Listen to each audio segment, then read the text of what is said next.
Le papillomavirus est l'infection sexuellement transmissible la plus courante. Il peut dans certains cas causer des cancers. Plus de 1000 personnes en meurent chaque année en France.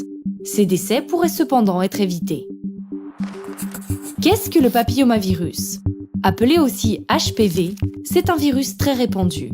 Plus de 150 types de HPV existent et une quarantaine se transmettent par contact sexuel. Très contagieux, ils peuvent infecter le vagin, le col de l'utérus, le pénis, l'anus, la bouche ou la gorge.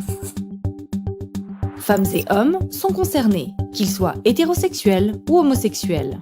9 fois sur 10, le corps se débarrasse seul du virus en 1 ou 2 ans. Mais 1 fois sur 10, le système immunitaire échoue. Le virus peut alors provoquer des lésions précancéreuses. Celles-ci peuvent se transformer en cancer, le plus souvent du col de l'utérus ou de l'anus.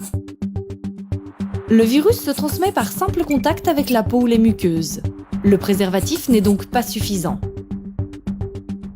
Plusieurs facteurs aggravent ce risque. En premier lieu, le type de papillomavirus. Une quinzaine sont considérés comme cancérigènes, notamment les HPV numéro 16 et 18. La multiplication des partenaires sexuels, le tabac ou un déficit immunitaire augmentent aussi le risque.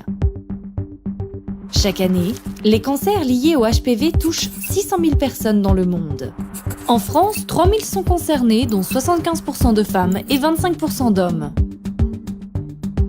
La vaccination et le dépistage sont les 2 leviers majeurs de protection. Les autorités sanitaires recommandent de vacciner les filles et les garçons entre 11 et 14 ans, avant leur premier rapport sexuel. Le vaccin protège alors contre la plupart des HPV à risque. Sur ce point, la France est en retard.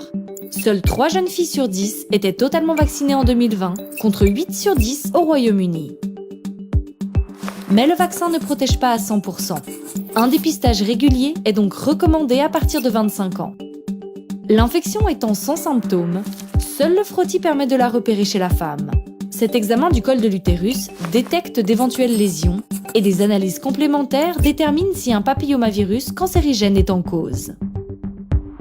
Un suivi régulier et des traitements chirurgicaux permettent d'éviter qu'une lésion ne dégénère en cancer. Sur ce point aussi, des progrès restent à accomplir en France. Seulement 60% des femmes de 25 à 65 ans ont été dépistées entre 2018 et 2020.